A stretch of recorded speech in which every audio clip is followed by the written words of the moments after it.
bullshit, then I'll just, All right, bring here we it on. go. Yep.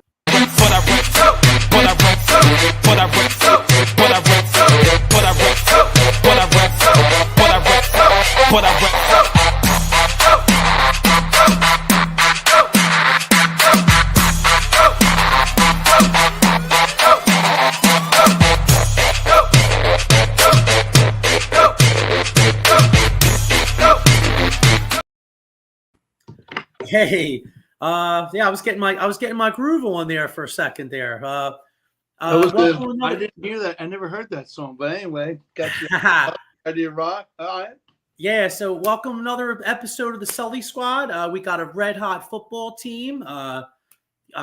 Basically a beat down in Big D. I mean, that was like, that Sean, that was like when we were watching back in the day where like Buddy Ryan and them dudes back in like 88, 89, where we went down there and just took care of business. Yeah.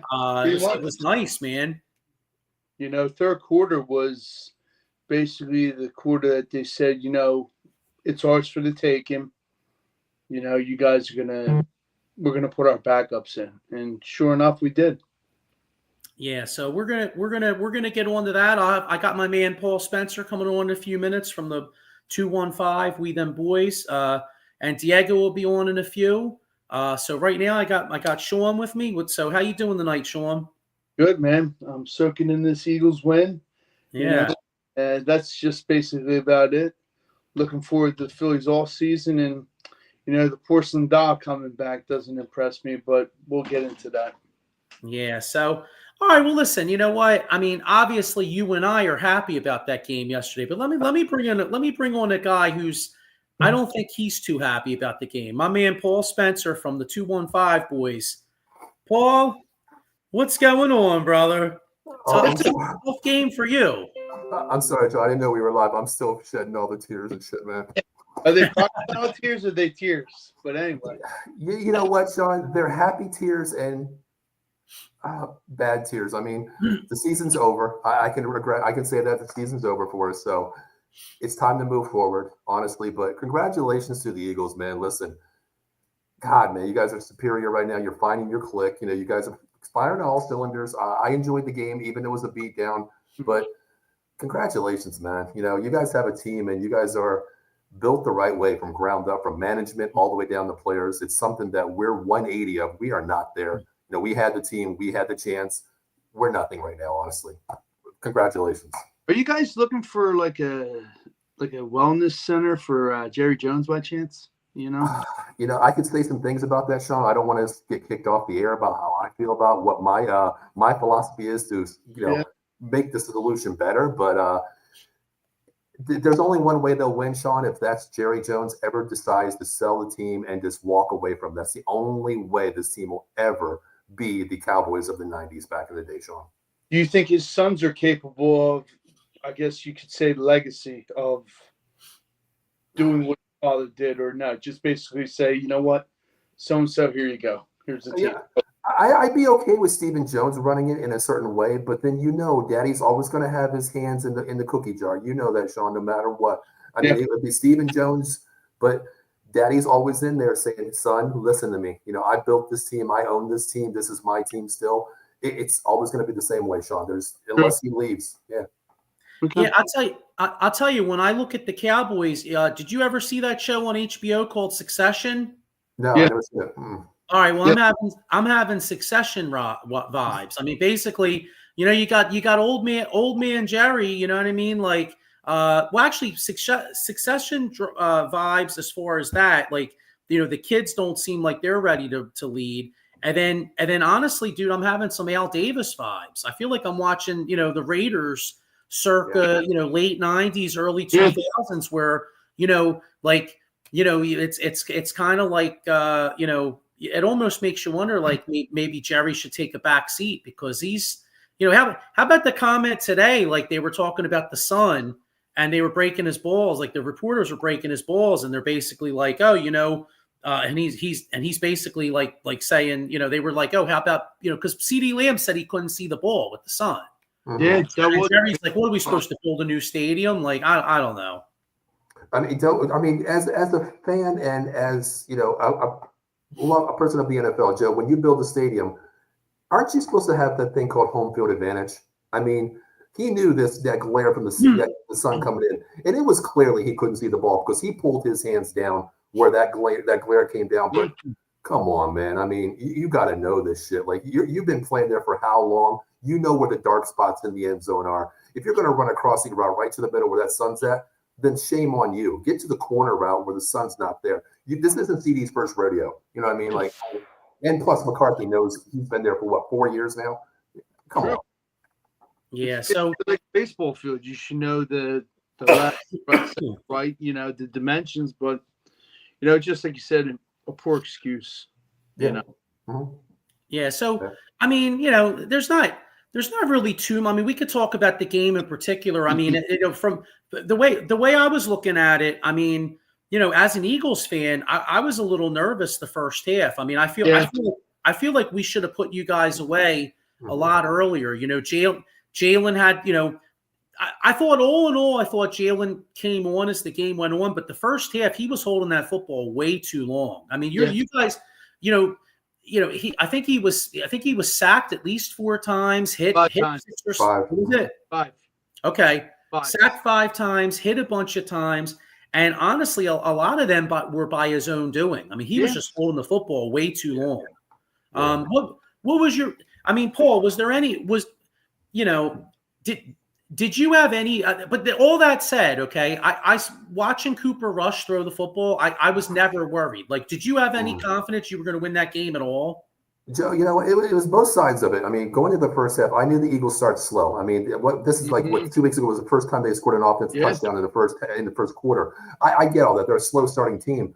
But, Joe, you guys have the horses in the second half. We know Barkley gets better as the game progresses. Yeah. You know, Hurts is not going to have a complete bad game where he's off, he's not climbing the pocket. They're going to change the game around the second half. We've seen that. Dallas doesn't have the horses to do it. And the way, you know, I understand it was a close game in the first half, Joe. But, man, I tell you what, I don't care how bad Cooper Rush was. My man could not throw a ball into the damn ocean. That's how bad he was throwing the ball. It was so bad. I've never seen a quarterback miss targets. Joe, the one pass where he came out on a bootleg, CD was wide open running a slant, and my man threw it to the damn ground 5 yards before him. I was like, you got to be kidding me. What is this? They're giving you the shot. They're giving you the chances to stay in the game. But, Joe, I at no point I was like, I did say, you know, the group chat, I was like, Eagles minus 40. Damn, I was close, Joe. I was close. I said 33-14. Yeah, I mean, I you know what's funny, because maybe it's me, because I have so many bad memories from the last, like, you know, the last time the Eagles won in Jerry's world was the Super Bowl year of 2017. So, you know, I liked the Eagles to win, and I even felt kind of confident that they were going to win comfortably, but I didn't have the guts to lay the points. I mean, I the only way I was going to take them was money line. I laid the it was minus 7.5 at the end of the game start. I actually put down minus 11. I mean, I just going into, we're so demolished on the defense side of the ball. We can't maintain the run. You know, we have no running game. If you eye down CD Lamb, you take him out of there. God, who are you going to beat? Hendershot's got to beat you. Tolbert, that's not going to happen. You know, and it told me one thing, Joe. I don't know if you remember this play, you and Sean. When Tolbert was running down the field, it looked like he was on punt coverage. He just ran down the field. The ball was a perfectly thrown the ball. He stopped and just was like, I'm not getting the ball. This just showed me that Dallas right now, to me, they don't give 2 shits about this season, honestly. They really don't. Yeah. They're in tank mode. They're in tank mode. Yeah. You know what's funny is, I mean, from our perspective, I'm hoping you guys find a way to win a few meaningless games. I don't want you to have that great of a draft pick. I don't want. You know what I mean? Like, take care of Washington once for us. You know what I mean? Maybe, you know, win a few. You all play the Giants again, right? So you should beat their ass. Although, boy, you know what? Would that be you know what? That's actually an interesting question. When you guys play the Giants, who the hell's going to be favored in that game? Let's put it this way. Whoever puts 3 points on the board, they win the game, because it's going to be a tank game. That's what it's going to be. So it was so bad this weekend, I actually became a Carolina Panther fan because I wanted them to win games so we can get below them in the draft, Joe. That was my highlight this weekend. Like, go Panthers. Get that win. Yeah. Hey, you know what? And you know, we'll get back to this game in a minute, but just looking at the league, though, Oh, Tell you what, the Jets may have you beat. Boy, they are hideous, man. Oh my man. God. Wow. And the crazy thing is they go out and get Devontae Adams, who's supposed to turn the season around. I mean, you got Garrett Wilson, Aaron Rodgers on his last leg, but then you got great running backs, Brees Hall. You got a great running back combo, but wow, I feel like I'm a Cowboys fan, but I really feel bad for the Jets fans too. I really do. Wow. Yeah, I mean, you know what I didn't understand? Like, how the hell were they favored at Arizona? I saw, dude, I was all over the Cardinals, bro. Me too. Me too. I'm looking at that and I'm like, why are the Jets favored? I'll tell you, Arizona may win that damn division. Arizona's like 6-4. They're right there. I mean, they're playing some good football, and they didn't just beat the Jets. I mean, that wasn't even a game. They demolished them. Tyler Murray, Trey McBride, and Marvin Harrison's Jr. He's kind of quiet, but you got James Conner. Yeah, he's playing some good ball. Unsung heroes, but yeah, defense is playing good under Gannon. Mm-hmm. So. Yeah, but getting back to the Eagles game though, I mean, I'll tell you, my biggest impression, I don't know about you guys, was I'll tell you what, that Zach Bourne, whatever, I'll tell you, you got to give Fangio and Eagles scouts a lot of credit. I mean, that kid was an outside linebacker, special teams player, and he's playing the best inside linebacker play in the whole NFL, maybe behind Fred Warner. I mean, he's right there. He's graded. He's got like a 90+ grade each game. And then you look at the Eagles defense, last year the secondary was absolute garbage. Quinyon Mitchell, I mean, Quinyon Mitchell looks like a stud. Cooper DeJean looks like a stud. And even Blankenship playing much better, You know what the crazy thing is? Like I was saying that Kobe Dean was a product of the system. The triangle at Georgia. I tell you what, that kid's come around now too. He's opened my eyes to the way he's guard. He's maintaining coverage on linebackers, hitting the backs coming out of the backfield. He's showing me a lot. Plus his blitzing ability is looking good. But you're right, Vaughn. My God, I mean, who would have thought, Joe? Seriously, a no-name guy like this leading the league behind really a Warner, that type of player in tackles. Honestly, this kid is nasty. Sideline, man. He's just he does it all. Like when I was at the Jags-Eagles game, like I was talking about, he's everywhere. Just like yesterday, man. He just knows how to sniff out the ball. Yeah, he has a nose. And it's something that us as Eagles fans, the linebackers kind of lacked. But he's pretty good bright spot for us. I couldn't be happier. Yeah, it makes you wonder, like. Sean, it makes you wonder, like, how he never pays linebackers. Well, Bourne is only on a 1-year deal, and you clearly see the difference in this defense. I mean, last year the linebackers were hideous and horrible. Yeah. So, like, in my opinion, I think you got to pay this guy, man. This was going to say that, Joey. The dude has earned a new contract, a paycheck, so give him his dues. Stats don't lie, Yeah, that's true. He's earned it. He's earned it. And going forward, you look at this defense, Jalen Carter, young stud. Yeah. Jordan Davis, not sold on him yet. We'll see. We don't know what's going to happen with him, but the Eagles are like top. I think they're top like 2 or 3 in the league against the rush. The right there, they need to be top 1. If you get a chance, I sent you something. Look at it. It's Fangio's defense. But yeah, Ajomo, Texas lineman, Milton Williams with a sack yesterday. Guys are Jackson Hunt, the rookie. He's still coming on, and you finally get Bryce Huff off that milk carton box. The worst thing I can say, being an outsider other than the Eagles series, you guys are young in that secondary. DeJean and Mitchell. Mitchell's leading the league on lockdown against number 1 wide receivers so far this year in the NFL. They're young, first-year players. You got them on that contract of 4 years, playing them bare minimum. You got 4 years to play with the contract until year 3 for these guys. You can go out and sign that linebacker. It makes sense next year. Go out and get Vaughn his contract. The money's there for you guys. You guys are built now and plus into the future. You guys are set the right way. And other teams in the NFL, they're still minus contracts. Like we're in hell. Parsons is going to break the bank next year. Can we even afford that? 3 players Dak Prescott, CeeDee Lamb, and Parsons are going to be $120 million a year for just those three players. That's ridiculous. Yeah. Well, you know what, Paul?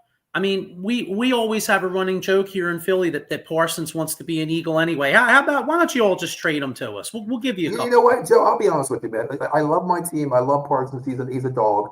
But to me, you know what? What his comment was when he said, I want to win a championship for players like Zach Martin. I respect the hell out of when he said that. Mm-hmm. But to me, you know what? Hey, if Jerry Jones is all in every year, saying the same bullshit every year and all in, it's time that you prove it. And over his 4 years, he hasn't proved that he's all in it, of course, at all. Going out and get the top players the we can compete. If I'm Micah Parsons, you know what, Jerry? See you later. I'm going back home, baby. You know what I mean? And that would be where Howie just says, hey, you know what? Here's what we can offer you. Hey, I want to win. I'll take $1 million off that. I'll take $2 million off that. I want to come to an organization where the owner, the GM, the players, the locker room, the coaching staff are all in. Something I've heard, but I've never seen. I would do it. If he did it, I'd be pissed, but I'd be okay with it because out of respect, I would. Yeah, I mean, I don't. You know, it's not happen, but I was gonna say it's a pipe dream. I'm only kind of kidding, but it's one of those things people talk about. But he's gonna make so much money. The Eagles. Howie's really good with the cap, but I mean, even he can't find every little loophole. You know what I mean? Well, hell, he's found a lot of them, Joe. I'll tell you that, man. He wrote the book on loopholes, bro. I know, right? I'll tell you, if this was years ago, Howie, Al Capone would have hired Howie. Right. You know, remember the Untouchables? That's how they got Capone. They got the didn't they get they got the lawyer, right? Was it the lawyer or the tax guy? I forget. They got him on taxes. It was the lawyer. Yeah, that's what they got. They got Capone on tax evasion. He needed Howie Roseman. Yeah. But Joe, let me ask you this: going, this game, of course, it was a beat down. Beat down in Dallas. I seen it coming. Of course, I'll be the first to admit it. There's no sugarcoating anything. You know me. But Joe, what if you could improve on something? What do you improve with the Eagles, man? I don't even want to talk about the Cowboys' improvement because there is none. If we can put up 10 points a game, I'd be happy with that. But with the Eagles, what do you see your improvement needs to go with the back half of the season here? What do you guys need to do? Well, honestly, even though he's playing well, Jalen holding the ball. I mean, honestly, the run game, Saquon is off the charts. Yeah. The Eagles have weapons coming out their ass, right? Really, Tony Romo actually said it really good yesterday. He compared the Eagles to the Ravens and saying basically they stopped themselves at times. And you know what? I agree with them because if you look at a lot of the Eagles' drives, the Eagles move the ball almost all the time. The only time they mess up is there were two drives in particular in the first half. Eagles had a decent thing going. Jalen held the ball too long, takes a big sack. Next thing you know, it's 3rd and 16. You're screwed. Yeah, that's what I mean. That was the first sacks and turnovers, bro. Sacks and turnovers. If Jalen gets rid of the ball in a decent time, on time, I think I don't see why the Eagles couldn't score 35 a week. I don't want to jinx it, but I feel like it's a collision course between Philadelphia and Detroit in the NFC Championship game, in my opinion. Okay. Do you think it has anything to do with the offensive line? I mean, 5 sacks against a mediocre Dallas defensive front. Do you feel that's the offensive line too, not giving Hurts? Because he doesn't climb the pocket. He holds the ball a little bit too long. He doesn't climb the pocket when he needs to. He tries to escape, but to me, he's escaping east and west. He's trying to get out of the pocket east and west. When he builds that pocket up, up to the middle, going north and south, the holes are there. Do you think it's the offensive line, or do you think it's Kellen Moore? Because Kellen Moore, I've seen glimpses of him where he likes to get the ball out fast, but then again, his play calling is trying to get downfield at times. Even with Dak the last couple of years, he waits, holds onto the ball as well, trying to get the defenders to create space. How do you see with the offensive line, or is it Kellen Moore with the offensive play calling downfield calls? What do you see? I see more. Kellen Moore. And just like Joey brought up, Jalen's a hell of an athlete, but he doesn't see the entire field. He knows it. Yeah. You have 2 hell of a great wide receivers, AJ, Slim Reaper, and let's throw in Dotson. when he's stuck on that play, he's looking right at AJ. And even though Slim Reaper could be down the sidelines, he's just focused on that one receiver. He needs to have his head on a swivel and play like almost hot potato, but it's not like that, like you said. And he has to be more of that north-south runner, like run. 2022 Hurts, not run out of bounds. You know what you can do, but I think they like, and also the coach holds them back too. Yeah, Jalen's biggest strengths is exactly what gets him into trouble sometimes. Like yesterday, you could see it. The first half, he was trying, at least 2 or 3 of those sacks. You said he got sacked 5 times. Yeah. Just going off of memory, at least 3 of them sacks, I think, were on him. At least 3. Oh, absolutely. Okay. So I don't think it was the O-line. By the same token, though, in the second half, 2 of those, actually, the end of the first half and one of the touchdowns, I believe, to Wilson was Jalen making plays. Jalen. The one in particular, he made Overshawn miss, jukes him, makes a play, and then he hits Goddard. You know what I'm saying? So, like, it's and again, I don't want to rip. I think Jalen's playing great. The last 4 or 5 weeks, take away the 2 turnovers yesterday. Yeah. I mean, he had no turnovers since the Tampa Bay game, and I think the kid's playing great football. It's just that I worry in a big spot that he's going to hold the ball too long, and we're in a tight game, and next thing you know, that's the big turnover that decides it. You know what I mean? Absolutely. I mean, to me, you have to open up the playbook for Jalen Hurts to go with what he's best at. Scrambling quarterback, getting out of the pocket, keeping plays alive downfield. Joe, you mentioned it. Johnny Wilson in the end zone, he created that play. He used his legs, created space, found them one-on-one. Because if you have a quarterback that can run for 3 seconds out of the pocket scrambling, I don't care what DB you are, man. You ain't going to cover anybody, especially the Eagles wide receivers. That much time in open space, you can't do it. I mean, this team is just built, but I think it falls on Kellen Moore. We've had him for 4 years, and the way his play calling is sometimes, he's creative, but he's not creative to a standpoint of what team you're coaching. The Eagles are a different breed of animal with Jalen Hurts and a wide receiver you got to have. Plus with Saquon too. I mean, run first, open up the play field downfield, right? Play action comes right away with that team. Hey, so I got a question for you then, like as far as like the Cowboys going, because obviously, the Eagles have Super Bowl aspirations this year. You guys, it looked with Dak out, it looks like, season's over. Your eyes are to 2025. So like what do you think? I guess number one, what do you think your greatest needs are as far as like in the draft? Because right now you're looking to the draft, and then it's probably a foregone conclusion that McCarthy's gone. So do you see? I'll address the elephant in the room. Like, do you see possibly?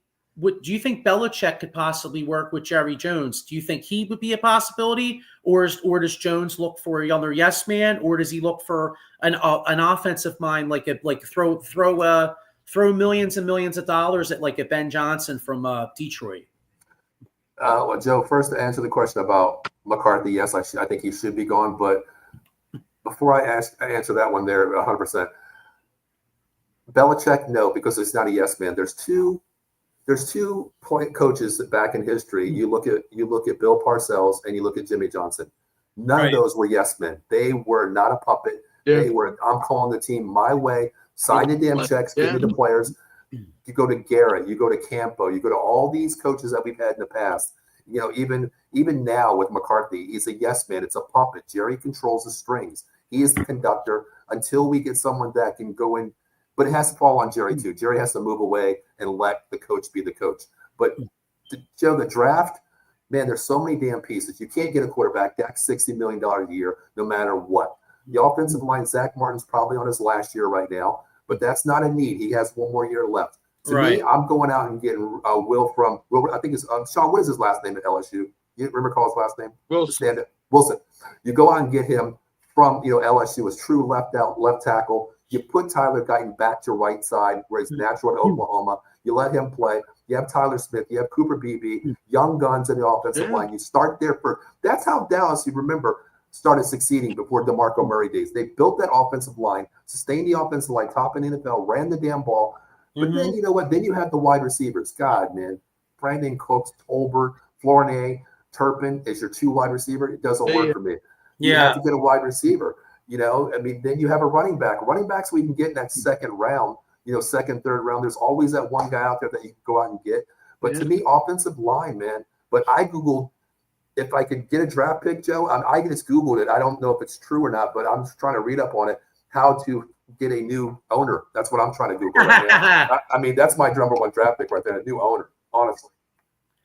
Yeah, I mean, just, you know, from my perspective, every time you guys are a legit, you know, contender, or even your glory days of the 90s, I mean, it's always been you were built up front. I mean, you know, let's go, like you said, you know, the DeMarco Murray days, and then of course the 90s when you had, you know, Eric Williams, and Larry Allen, and Stepnoski, and Nate Newton, and the unsung guy, Paul. I know you know this. Everybody always talks about those other guys. I always thought the unsung guy was Tuinei. Tuinei was a really good player too. Yes. Don't forget Larry Allen, dude. That was a mammoth. Yeah, rest in peace, Larry. Rest in peace, man. You know, But you know, the one thing I can say about the Cowboys, they drafted well. I mean, this year, Mozzie Smith really isn't panning out. You know, our Nealon, who got to ACL his first game of the season, he's already out. But the draft picks have been solid for the last 5 to 6 years. They've hit from round 1 to 5. They've hit on them, but it's putting together the right players at the right time on the field at the same time. The scheme is not what it's there. And to me, it's the offensive side of the ball, which we've never had a problem with. The defense, we talked about in the group chat, man. You know, the defense, man, you make a great play. The offense, you know, you're building that momentum. The offense comes out and gives you a 3 and out. What the hell are you supposed to do as a defense? You're getting gassed. You're gassed. You know, you're playing 60 plays a game on defense. You're getting screwed. What can you do, you know? What's up, dudes? What's up, Diego? How you guys doing? Good, brother. What's going on? So pretty good. So we've been going over yesterday's game, and right now we're asking Paul what could possibly fix the Cowboys other than maybe prayer, other than prayer and religion. There's nothing to fix them right now. I mean, they're locked in Dak Prescott for a minute, so who knows how long that'll take to be fixed. But Dallas can do one thing. They can try to add to their team and get better, you know what I mean, in the future. But they're done this year. That ship has sailed. Yeah, but Diego, you know what? It starts with the ownership, man. Until Jerry Jones, you know, walks away from this, we're going to be in the same situation every year. You can have the best players, but when your GM and owner controls a team from owner, head coach, locker room boy, Gatorade boy, you know, PR guy, you're not going to go anywhere with this team, no matter what you right. have, Diego. You know? That's the problem. Jerry Jones is not relinquishing any power from that team. No, not at all. Not at all. Not till he dies. Mm-hmm. Al Davis. I believe in Santa Claus because I made a hell of a wish this year for Christmas. What you just said, Diego. So we'll see if it comes true. Eagles look good though. Hey, congratulations, man! You know, I said the Eagles probably minus 40, and damn, brother, I was close, man. Yeah, you were. You were pretty close. Yeah, Jalen looked good. Yeah. I mean, it's hard to Cowboys. They quit. You know what I'm saying? They look like a team that don't want to be out there. Just like I was saying earlier, like the one you watched the entire game, you know, Tolbert's going downfield. He looked like he's on punt coverage, brother. He's not even looking for the ball. A perfect dime throw right in front of him. He just, hey, what am I going to have for after? You know, what my locker room meal is going to be? What's my wife? It was like one of those. Like, dude, are you serious? You're only down 7. You're only down 7 at this point. Like, what the hell are you doing? You know what was my other takeaway from that game too? Was like, how lucky did the 49ers get by taking Brock Purdy in the 7th round, because they traded up to get Trey Lance. Trey Lance is absolute garbage. I mean, like, Trey Lance, he sucks. Trey Lance is garbage, and my God, he was the 3rd pick in the draft. And it's ironic that, you know, the 49ers make that move. That would have crippled just about every team in football, but then they take Mr. Irrelevant Brock Purdy, and he's a stud. Mm-hmm. Let me ask you guys this real quick. You know, of course, we all watched the game there. The game was out of reach. You know, Cooper Rush, you know, second half, I'm sitting there, you know, like, okay, you got just, you know what, screw it. Just bring in Trey Lance. Let's just see what the kid can do. They brought him in for one play. Diego, thank you. When I sat there and I watched the game, I'm like, oh, shit, okay, they're bringing Cooper Rush in for the first drive in the second half. I'm like, oh, whatever, screw this. Then Trey Lance comes in. I'm clapping. I'm like, okay, here we go. Let's see what the kid has. We ain't gonna win the game, but let me see what this kid can do. First play, a design run, gets 6 yards. Okay, nice run. Second play, a handoff. Third play, I'm like, okay, 3rd and 4, manageable. Let's see what the kid can do. Get him out of the pocket. Let's get the ball downfield. The son of a bitch takes him out. I'm like, what the fuck are you doing? I was really confused by that. When I seen him at first, I said to my dad, I was like, that's a good move. See what Trey Lance got, get some in-game reps. Mm-hmm. And then he played 2 plays, took him out. I was like, what the fuck was that? That was pointless. And then McCarthy's press conference, when they asked him, like, if I'm a media guy, I'm asking these questions I want to know about as a fan and what I want to hear. The guy asked him, he goes, coming into the game, did you have any thought of playing Trey Lance in the second half that it got out of hand? No, we had 1 or 2 packages for him. What? Mike McCarthy's a bum. He's an idiot. Yeah, that's a guy that had elite Aaron Rodgers all those years and won one Super Bowl. He didn't have this version of Aaron Rodgers Aaron Rodgers, when he's out there playing, he looks like he just took some ashwagandha mushrooms, bro. He's washed, man. He's done, dude. He's done. Yeah. I was talking to a buddy today. He actually works at the hotel I'm at. He was like, man, Paul, would have been so much different when we've got what's his name, Derrick Henry. I was like, no, it wouldn't have. Not with this offensive line. You can't even run the ball no matter what. Yeah. You go out and pay this guy $80 million a year, which we couldn't afford. Number one, it wouldn't have made a difference because man, he would have quit too. He was like, screw this offensive line. This offensive line sucks. His 5-yard run per average would have been like same as Cowboys, 1.2. It wouldn't have made a difference, honestly. You agree with that or no? Yeah, I agree. I agree 100%. Yeah. How about we let's anything else? We were talking about the league. To me, big game yesterday helped the Eagles actually. Pittsburgh beating Washington. Down there. Yeah. That was a big game. What'd you guys think of the Niners getting McCaffrey back? I thought that was a real gritty win by that. I'll tell you what. You could say a lot of things about Baker Mayfield, but that kid's got a lot of balls, man. Yeah, he's tough. Baker's tough. He makes you like him. Oh, yeah. That one play, dude's on his arm. He's like, oh, man, get off me. Boom, first down. Yeah. And he wants it, and he's a tough son of a bitch. And the thing is, people don't realize how many OCs he's really had going from Cleveland, the bad years at Cleveland. He's had a new OC every year. It's a revolving door, right? And now he finally has someone on Tampa Bay. Man, the credit that he's given, he deserves 100%. That contract that he got, people were laughing. Dude, I think he's legit. He's got that thing you want to call it moxie. He has the moxie. He does. I agree. You got to look at it, too. He's lost Godwin. He's lost Evans. Just imagine Christian Wirth. Just imagine if you have, just like any team, your star players. You're going far. But he's doing it with garbage time players. Yeah. It's funny. Go ahead, Sean. I'm sorry. No, I was going to say, Sean, to your point, he's got nobody to play with. They lose in overtime at Kansas City, the Super Bowl champs. Then he's got the Super Bowl runner-up, plays them toe-to-toe, almost takes a last-second field goal to lose to them. And meanwhile, he's got nobody really helping him. He's out there with old guys that are hurt. Yeah, that's true. We're talking about one team that's tough though. That Detroit Lions team's good, dude. They are. They're good. It's crazy how we talk about the weapons that they have. The last 2 games, he's thrown under 200 yards and put up 50 points. Basically, they're a running team. They're a throwing team. They can beat you in many ways. You can game plan for the Gibbs and Montgomery. You can game plan for them.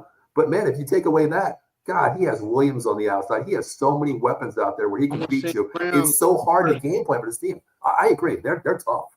They were getting their ass kicked yesterday. Going into halftime, you're like, nah, they're not winning this game. They're catching the L. No, snap of a finger, boom, they're right back into that thing with 5 picks to win that game. But Diego, it starts with that head coach Campbell, man. I like him. He sets the tempo, man. Yeah, I agree, dude. We're gonna bite your kneecaps and steal your kids. Yeah. That's his attitude every game. I'll tell you what. This is probably the wrong week to make this argument, considering Jamar Chase had 57 points in fantasy. Oh, God, but don't get me wrong, Jamar Chase is a hell of a weapon. He's a great player. But I'll tell you, when I watch that Detroit Lions team, the number one thing they have going for them, they have elite level offensive line, and it started with Penei Sewell is they take phenomenal. so You see his it's pulls? yeah. It's amazing because he even took out. Sorry to interrupt. That's all right. Cornerback Ward. Jimmy Ward. He just annihilated him. He took him out of the series. It's just that when you got that offensive lineman, that anchor, like Paul said, I mean, sky's the limit. How we had Kelsey, it all starts with that one guy, and they got that guy, and he is it. Yeah, I was going to say, as great as Jamar Chase is, and he's a great weapon for Burrow, I would make the argument that Cincinnati would be better off having another receiver in Penei Sewell. Because just because you win games up front, you know what I mean? Like as good as like you look at the Cincinnati team, they put up all these points or whatever, but Burrow gets hit a lot. You know what I'm saying? Like I feel like your investment. You're right, because it's a long season, and the game has gotten faster, and the guys have gotten bigger and stronger. Just like you said. I mean, yeah, and he's also missing, if I'm correct, the O lineman from Kansas City that signed with the Bengals. What's the name's son? Orlando Brown. Yeah, him. Just having key offensive players, like you said, Joey, not in there hurts. But let me ask you guys this real quick. We're talking about Detroit and the Eagles right now being 1 and 2 in my eyes right now for the NFC side of the football. Do you have to have home field advantage, or are you okay? All three of you, are you okay having that seed where it's going to end up going to Ford Field to play the Lions? No, I don't want that. How confident are you there? Is home field? I mean, but Jared Goff's a different player on the road. You got to get him on the road. You don't want to go play Detroit at Ford Field. I want it at home because obviously, if you've been there, it's a different atmosphere. And football is totally different. But in Detroit, these guys are hungry. But who wants it more? That's how I see it. Yeah, that's why they clone it. Detroit versus everybody. It's the whole city versus anybody that comes in there. Ford Field, and that's one place I tell you they don't sell their tickets, man. The other stadiums sell tickets. Detroit, man, it's blue and silver. That's blue, white, and silver is all you see up there, and that's credit to the fans, man. Number one. Yeah. To answer my perspective, I think the Eagles could possibly win there, but honestly, though, I feel like the home field makes all the difference because, like Diego said, Jared Goff, for as good as he is, you're looking at, I forget what it was, but like at least 85% of their games this year are played indoors, and Goff is really good indoors. I want NFC Championship game at the Link. I want it to be somewhat windy, a little cold, and make them play here. And if that's the case, I love the Eagles' chance. I love the Eagles' chances here when it's cold and a little windy. I love the Eagles' chances. I agree. Paul did say earlier though, they're not just a pass team; they're a run team too. They can hand it. They can hand Jamar Gibbs and Montgomery 45 times in a game. But Diego, in a cold game, you know what I'm saying? But we can do the same thing, vice versa. We can run it with Jalen and hand it to Saquon Barkley 45 times. So. But Diego, to your point, I know they have a running game and a passing game. Pick your poison, how you want to stop them, how you want to, gain control of this game here. But when you're at the Link and you're playing in 30-degree weather, when a team plays in the dome, brother, those fingers hurt when you try to catch that ball. I agree. Yep, I agree. It's a different animal when you're built to play in the cold. Yep, and I'm on Ross St. Brown, like USC. Warm weather, like. Mm-hmm. Jameson went to Bama, warm weather, Just like you said last week was the first game 2 weeks ago for them playing in the outside at Green Bay. Mm-hmm. And I agree, home field advantage, but it does fall on the team too because, God, Quayne last year, look at the Dallas Cowboys. Green Bay comes in and puts a 50 burger on them at home. It's all about the team, and there's a difference between a team like the Eagles, the Lions versus the Cowboys, where it doesn't matter the record. You're at home. You got something to play for. You're going to go out and play that. You're going to defend your home turf. Nobody's coming in to open my refrigerator and get a sandwich out of my refrigerator. Dallas, they just lay out the buffet and go ahead and eat. That's the way they are. But, True. This is how stubborn Jerry Jones is. Your best player, your most expensive player is pretty much begging for you to get some drapery over that sun that's coming in. and you ain't going to do it. Like, you're a jerk off, dude. It's all about Jerry Jones' money. Whatever fills his pocket, he's cool with. He could give Diego. You hear me? You guys hear me all the time. Jerry Jones is a guy who just wants the billions and billions of dollars in his pocket and says "screw you" to every diehard fan that's been there. First person I ever met was '77, Roger Staubach, and ever since then I've bled my team. But dude, I've had enough of it, honestly. Like, I've invested maybe $5,000 in jerseys. Not anymore until I want all in. I want my return on me being all in for this fucking team when you don't give me shit on the field to say we're all in as an owner, you know? He's Yep. picked up. Here's our man Mike Laura with a comment, because I want to move forward a little bit here. He says, "Sup, boys? Happy Monday. Sorry, Paul. Jalen, stop holding on to the ball. Thursday night is going to be a good one." Yes, let's go forward to Thursday night and make a prediction on that. And then, by the way, James Franklin still sucks. Carson Strong forever. Hey, Joe, real quick. I got a bucket list that I did 2 weeks ago. I went to the Ohio State game, my first game ever at Happy Valley. My God, I'm a Notre Dame fan, Sean. You guys know that. Joe, you know that. But man, I tell you what, top 2 atmospheres ever in college football that I've ever been to. Notre Dame #1. Happy Valley #2. It was only a helmet stripe game, man. It was amazing. Amazing. God. Yeah, I was gonna say, yeah, I want to get up to a game up there just to like experience it. You know what I mean? Well, next year, you know what? Next year I'm getting season tickets. I'm already putting my bid in for them. I'm on the line to get them. Either way, that the lady that I went to, she has season tickets. She doesn't go to all the games. I said I'll buy her ticket if I buy the other one. So we're definitely going some games, this year. Nice. Next year. Cool. So, all right. So let's move forward. Thursday night's game, and by the way, we're going to talk about it now. But my man Steve, who does Commander's Gridiron, I'll be hopping on him. Hopping on his show tomorrow night. What's up? What? No, I swear, I mean his show. I be hopping on his John. Oh man! Relax, P Diddy, fucking Diddy over there. Where's that oil at? Where's that baby oil? Yeah, I know, right? Yo, hold on, let me go find the baby oil. He's not gonna hop on him. But anyway, I'll be on Commander's Gridiron tomorrow night. What's this? There you go again. I'll be on what? Yeah, you're hopping on everything, dude. Hey, man. Like, why do you think I got a smile? It's a sports show. Boy, Joe, I gotta do a great overlay for that. Watch Joe Sullivan hop on Steve tomorrow night. I'm gonna do a great one with that one. Oh my God! About the Commanders. Hang on a second. Mike Laura says, Diddy Joe. Diddy Joe. Damn, Diddy Joe. Yo, I'm gonna get canceled, y'all. Shit. Joe's gonna get a fucking subpoena from the federal court saying, like, "Are you involved in the Diddy case too? You got the baby oil, Joe?" Yeah, Joe's like, "Don't check my closets. There's boxes of baby oil and that shit." I got What was that? What was that, John, back in the day? What they say, don't ask, don't tell, or whatever? Well, Joe, you already told, brother. You already told, so you're screwed.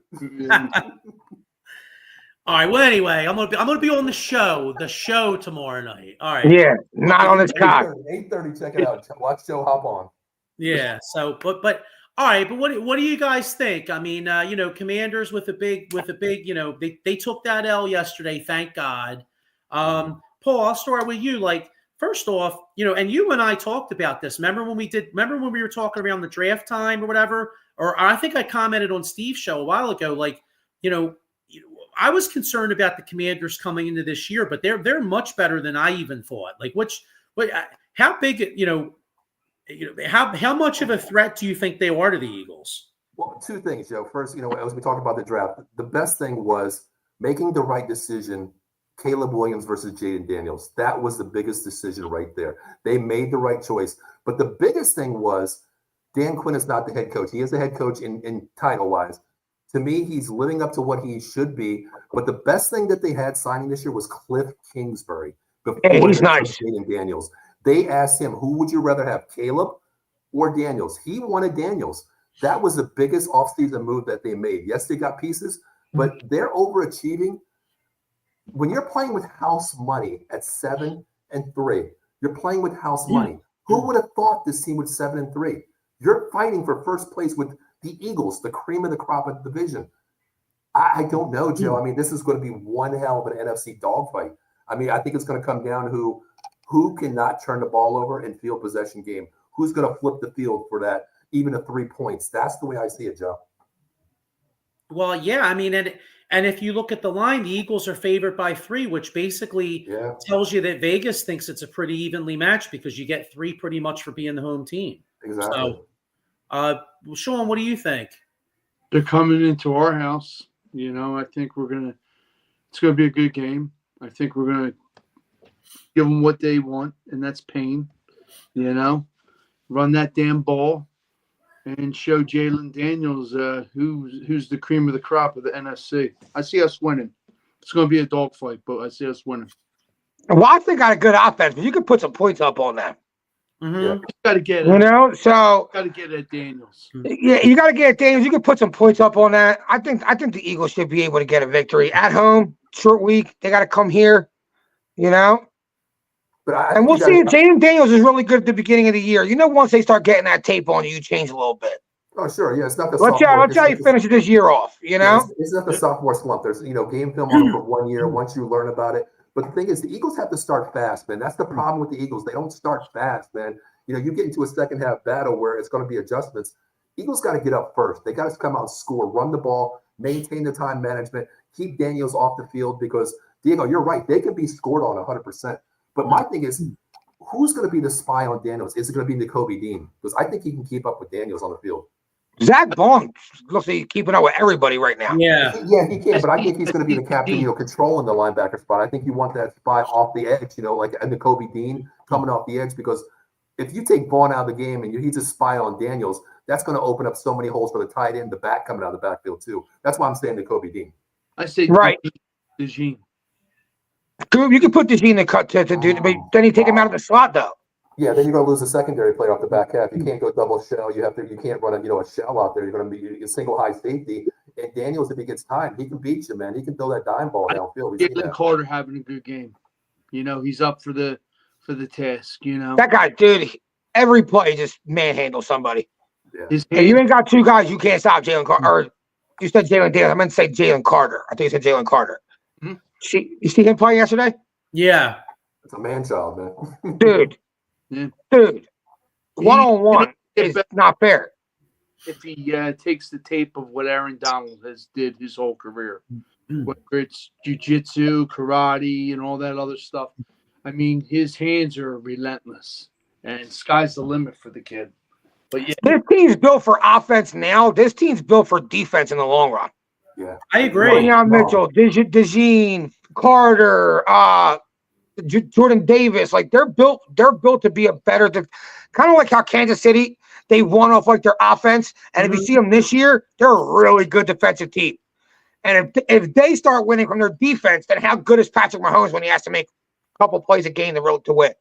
Yeah, Diego, you're 100% right. I mean, who would have thought Quentin Mitchell and DeJean in the draft this year, same draft on a rookie contract for the next 4 years? That's what I mean. You're set for the future. I mean, you have 2 starting corners right there. When Slay, whatever they walk away, you have your corners right there, 1-2 for the next 4, 5, 6, 7 years, brother.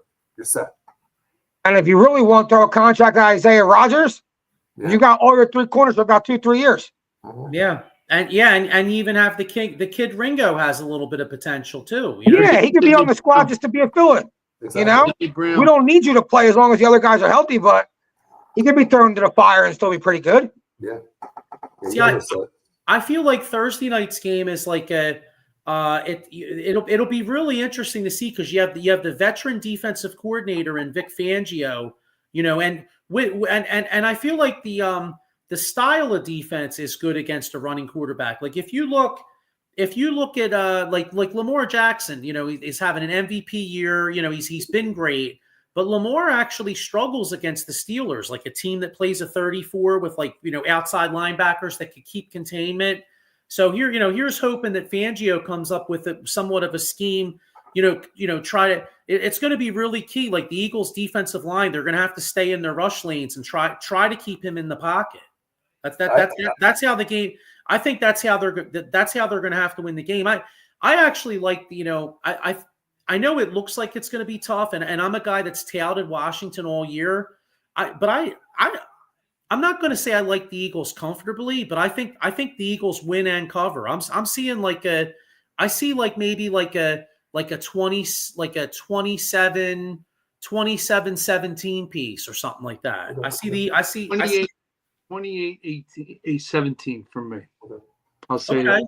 I think the Eagles win the game, but Joe, you said it perfectly. That they have to play gap control football. The defensive ends have to stay home, maintain the pocket where you can't let Daniel scramble, get out of there, because your secondary is strong. That's a coverage that can maintain wide receivers 2 to 3 seconds downfield.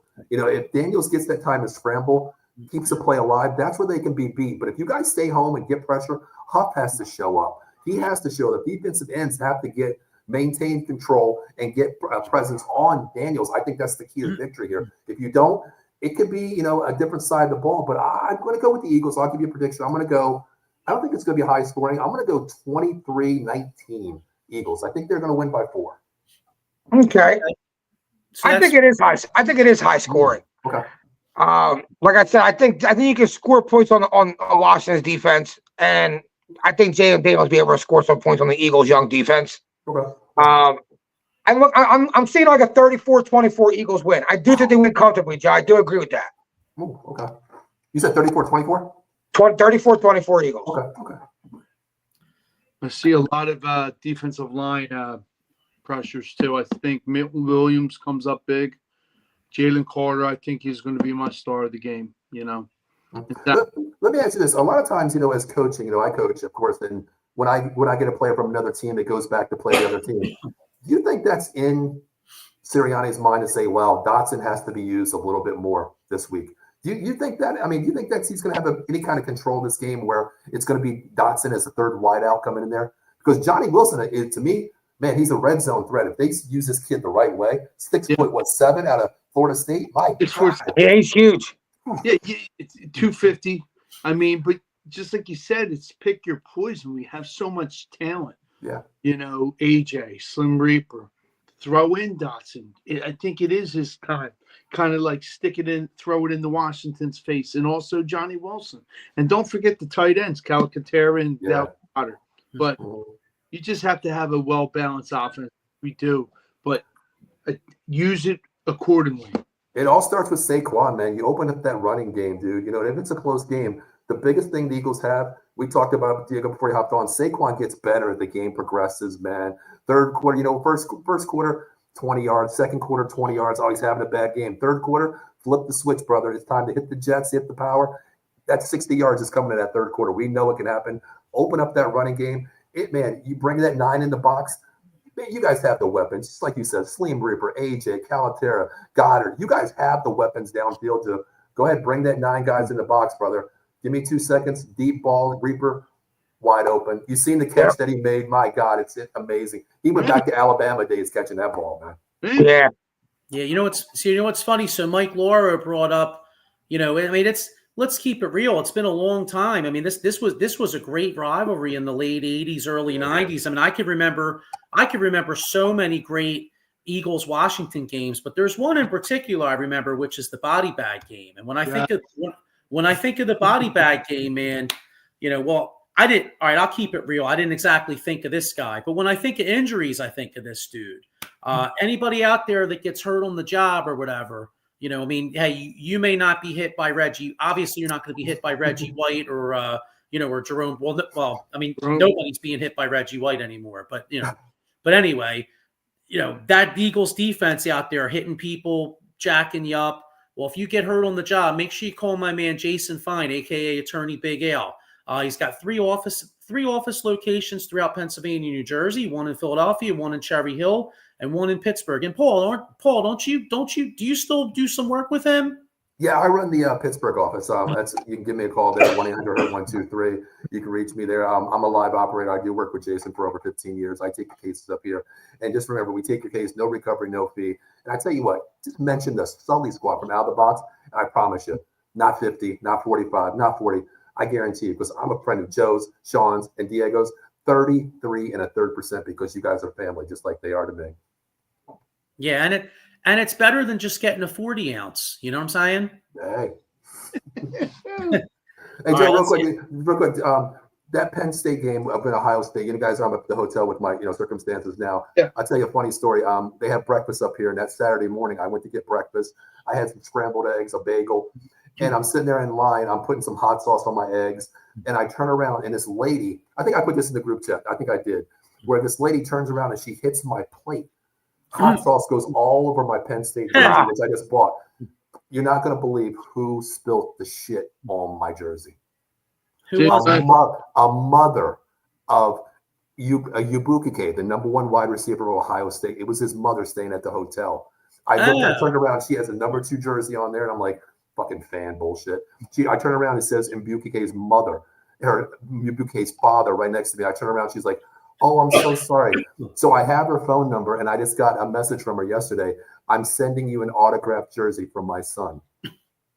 Oh, I wow. was like, oh, cool. Shit, okay. I was like, hey, spill some more shit on me. I don't care. Yeah, that's fire. Yeah. And of course, he was the first one to score a touchdown, against Penn State, right away. So I was like, that son of a bitch. Hey, you know what's funny? When you said you were getting breakfast, I was thinking you were going to say cheese, eggs, and Welch's grape. That's fun, right? Yeah. Oh, God. Yeah. All right, let's see. I got a comment here. He says, Mike Lauro says Goddard will have a good game. Okay. Could say it. The worst thing about playing the Eagles is when you're betting wise, we all bet, of course, on DraftKings and FanDuel. My thing is, it's so hard with the Eagles. The thing I always take is Hurts touchdown, Saquon touchdown, because there's so many freaking weapons downfield that you can't really pinpoint. Calaterra, Goddard, Reaper, AJ. I don't know. A safe bet to me is Saquon. I'm going to tell you this. Look at the past games and see, like last year, who had a good game. Like AJ, I think, had a great game against Washington. Take it. You know what I mean? Well, last year was a shootout. Remember that shootout? It was a shootout last year. Yeah. Yeah. So. Yeah. Well, what's his face? Christ, I'm drawing a blank. Who the hell was the Washington's quarterback? Sam Howell. There you go. Yeah. He looked like Pat Mahomes. He looked like Pat Mahomes against us last year. Yeah, dude. Jeez. Yeah. All right, but hey, so before we wrap up, any thoughts on tonight's game? We got Miami and the Rams. Rams minus the points. Rams -3 tonight. I'm taking it. Yeah, I like the Rams. So me too. I like. Yeah. Super Cup. Puka's a game time decision with his hand or something like that. But still, I mean, if he's playing, that gives you an 6 points right there. The kid's unstoppable. Either way, I'm going to Rams. I love Kyron Williams. I think he's a nasty running back. I love the kid. Tyreek Hill is good to go to play tonight. So. Oh, is he? Okay. All right. Mike Lauro says Puka touchdown. I like that. If he's healthy, I'll take that. I'd take that. Yeah, if he's healthy, I like that. Yeah. I'll tell you. Kyron Williams, anytime touchdown. I agree, Sean. 100%. Yep. I'll tell you what. If the Rams are that team that, like, if they sneak into the playoffs, I kind of don't really want any parts of them. They scare me a little bit. Why?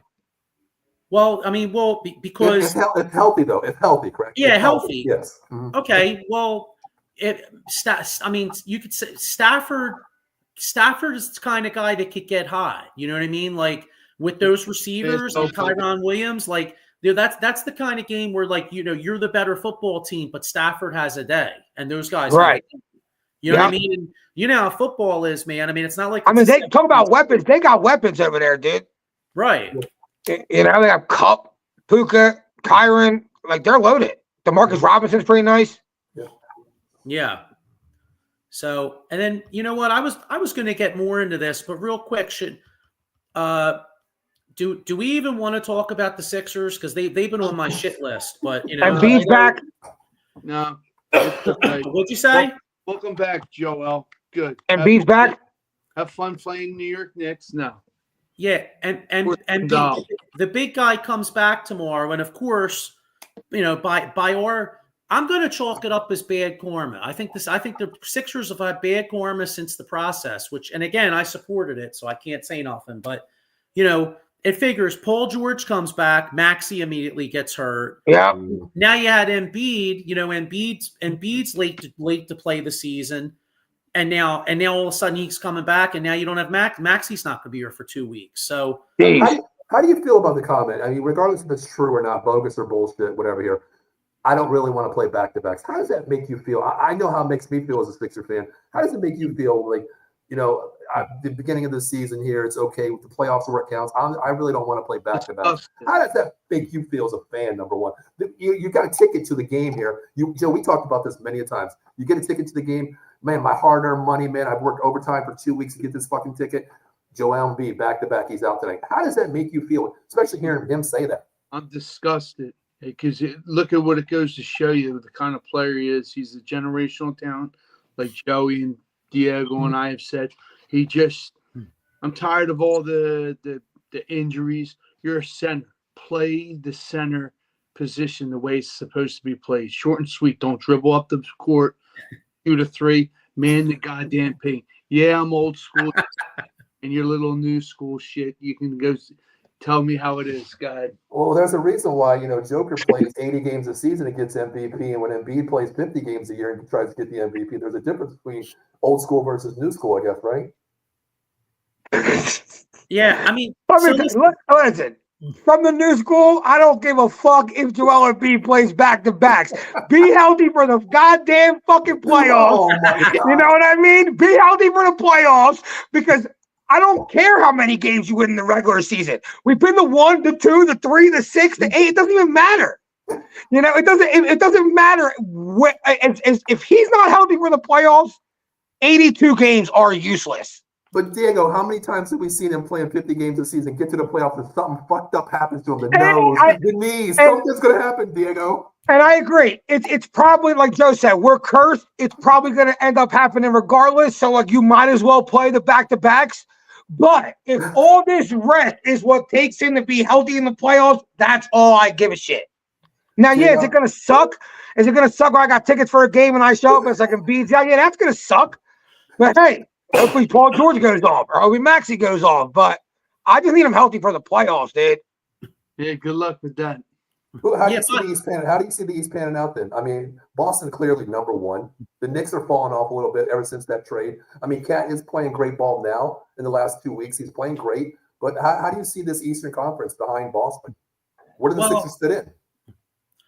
Well, see, that's where I'm in the middle. I feel like I'm in the middle of new school and old school. I lean more old school, but I understand what Diego's saying. As far as my thing is, I just don't like hearing it. Like, to me, I just wish the dude would have just shut up about it. Just shut your mouth, because to me, when you say things like that, you're putting that out in the you're basically putting it out in the universe.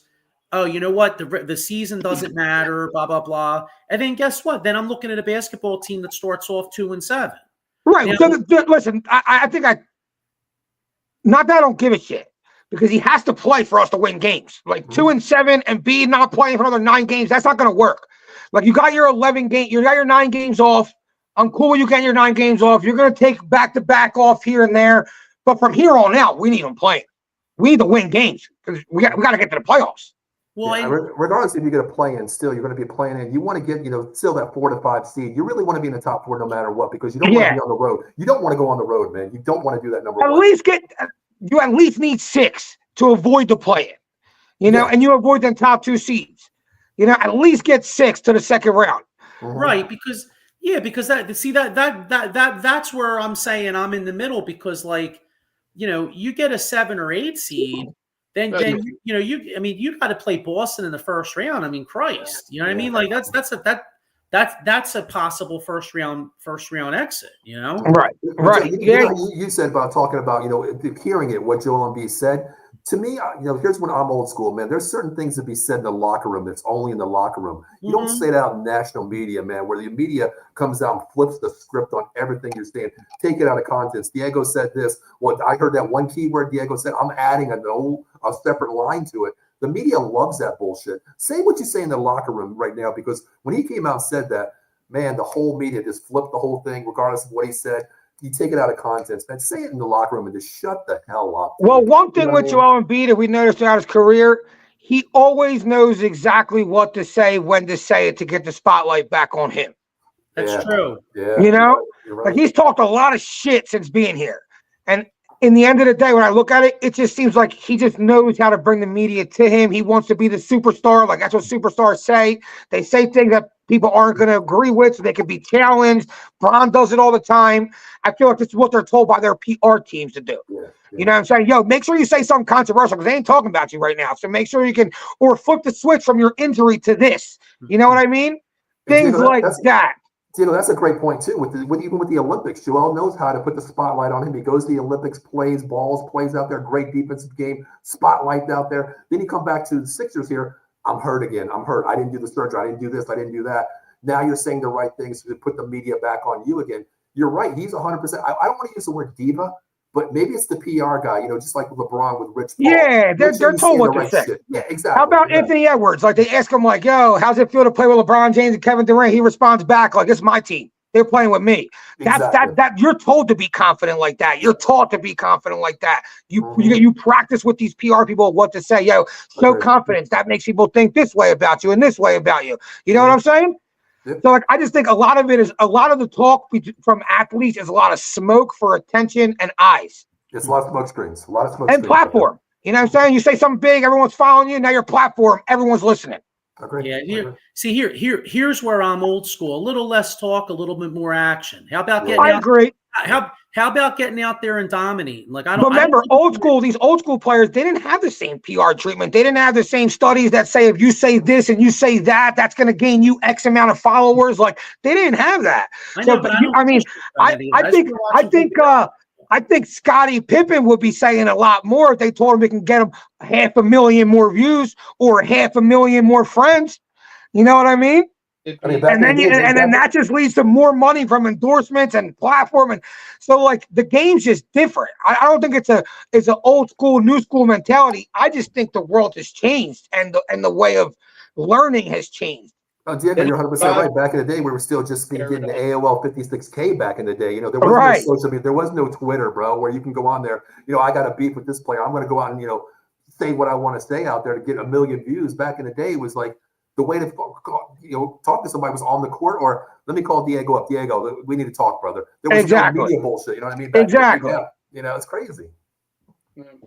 Yeah. Well, based on everything you guys said, though, I mean, before we roll out, like, I'm sorry, dude. I think the league blows anymore. I think the NBA every league. I think the league blows. And you know what? Actually, you just brought up a great point. I was on TikTok this morning, and this dude, I meant to send it to you. I forgot. This dude was on there, and he was like, he's like, I used to dread when my wife wanted to go somewhere, on a Sunday. He's like, I had to have my ass parked in the couch at 1:00, and my ass would be parked until 11:00 at night. He's like, these games absolutely blow. He's like, the 4:00 games all were shit shows, right? Then even the 1:00 games. Chiefs game was good. I mean, it wasn't a great game, but it had an interesting ending. Washington Pittsburgh game was good, but then he was like, the Bears game. I mean, that was trash. Yeah. Basically the product is trash, right? And then look at the NBA. The NBA product is absolutely atrocious. Yeah. The NBA product. I'll tell you what. I'm shocked that these media organizations paid all the money that they paid, because if I'm watching it, like, I'm an old head, dude. I used to love the NBA. And I think this league sucks, dude. Yeah, even me, I'm not as old as you guys though, but you go back to like the Iverson era and then Kobe, like even so drastically different from that. Even go back to like the product when Braun was playing the Golden State Warriors in the finals. Exactly. That was still a pretty good brand of basketball. You know what I mean? And it just feels like it's so washed from that point. After them guys were battling the finals, it seems like the league just fell off a cliff. It's terrible. And like, I mean, I think some of it's like everybody. I think one of the things is the analytics, because everybody looked at the Splash Brothers and everybody wanted to play like the Splash Brothers because threes are better than twos. And now you watch a basketball game and you see teams out there jacking threes when they have no shooters. Right.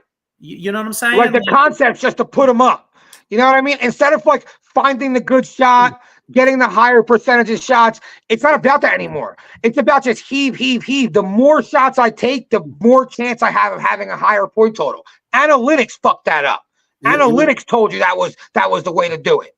You know, the craziest thing is I watched LaMelo Ball twice this season. And Diego, to your point exactly, man, this kid, brother, on a fast break on 3-on-1, my guy pulls up for a fucking three, a 30-foot drain three, rims it, brick city.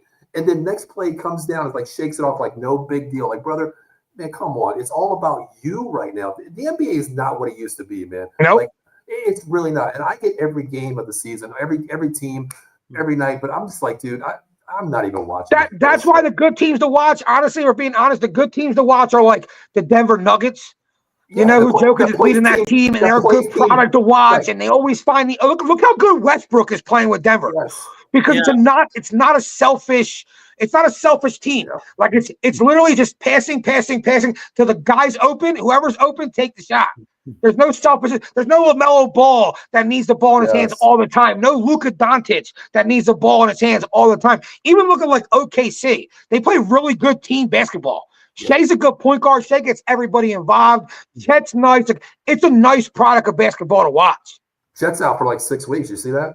Yeah. Yeah. But yeah, I agree with you. I'm the one that I sit there and watch a game like fucking pass the ball, open look right there, dime right there, going down the middle. Don't jack up the three. But the biggest thing to me, old school versus new school, is the one thing. I'll leave it here.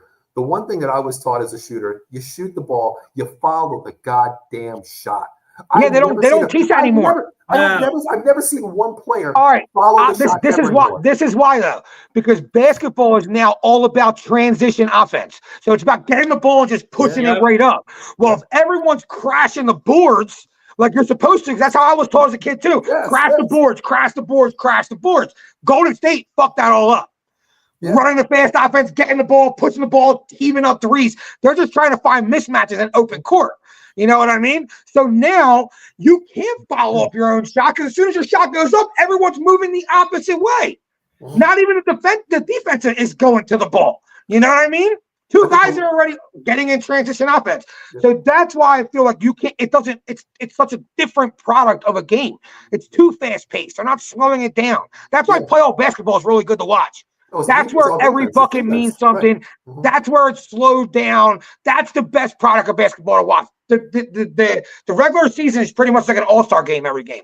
That's trash. That's what it's like. That's what it's like. You know, who could take the best shot, you know, drain a 30-foot shot here or there. But I love watching Denver play, man. Just like you said, the way they pass the ball, it's a team philosophy. Like, hey, you know what? I need that last, you know, shot for that triple-double. Oh, man, you know, I got Gordon driving down the lane. Bounce pass, layup. Screw the triple-double. That's what I love seeing is a team play together. Right. It's not this bullshit anymore. Right. It's all about stat padding. It's all about just shooting a lot of threes. Like, honestly, the best product of basketball I feel like I watched was the Iverson Kobe era, where like people were still flashy. You know what I mean? Like flashier in the old school, but they still had tough bigs and they still like crashed on their boards. And it wasn't just all about pushing the ball to court the second you get it. So that was the best product of basketball to me, in my opinion, of watching basketball. Yeah, I hear you. But hey, we could talk for hours about this, but you know, well, I guess let's get ready to roll out of here. But yeah, the NBA basically NBA blows. We all like the Rams. Cowboys blow. Cowboys blow. I'll admit it. Cowboys suck. We suck. Yeah, you know what? Before the season, I was like, Cowboys are going to be good. I think I was in the chat saying they're going to go like fucking. Diego, I'll screenshot. I'll clip this for you. I did a show on the 215 Boys, and we had a couple other organizations chime in. You know, Dave was like, I think we're, you know, what Dave say, 13-4. Every host on my show that on the 215 Boys said the lowest I think was 12-5. Diego, I was the only one out there. I said, you're looking at 9-8 being the ceiling. I'm looking at 8 and 9. That's a crazy call. That's a good call. And I was like, you know what, listen, the offensive line, 2 new starters, okay, flipping right side to left side, no weapons on offense, no running game at all. Zeke, he's washed up, he's done. Defense is, if you lose one guy, you're going to get screwed. And he's coming back off the injury, you know, and also it's bad. So I said 8 and 9. Man, that's a miracle we hit 8 right there, Diego. Yeah. You know what I mean? Like, I mean, I try to keep it real. Everybody's like, you're stupid. You're on drugs. I'm like, dude, I see it how I see it, man. That's a good call. That's an honest fan. Yeah, I hear you. So, all right, guys. Well, look, by the time thanks for hopping on, Paul. Hey, thanks for having me, guys. And Appreciate it. congratulations, Eagles, man. You know, I love my team, but I keep it real. You guys are the cream of the crop. And on this goal, my last words are, let's go Commanders. Fuck their Eagles. Well, you know what? Thanks for having me on. I appreciate you guys. You guys are Commanders are going to take that L, and check me out tomorrow night. I'll be rapping on the Commander show. On the show, not on the Yeah, I'll be on Steve. What's his name? Yeah, I'll be on Steve tomorrow night at 8:30. No diddly. You know what I mean? No diddy. Yeah. Watch my porns. All right, y'all. We'll see y'all. Go Birds. All right, dogs. Peace out, guys.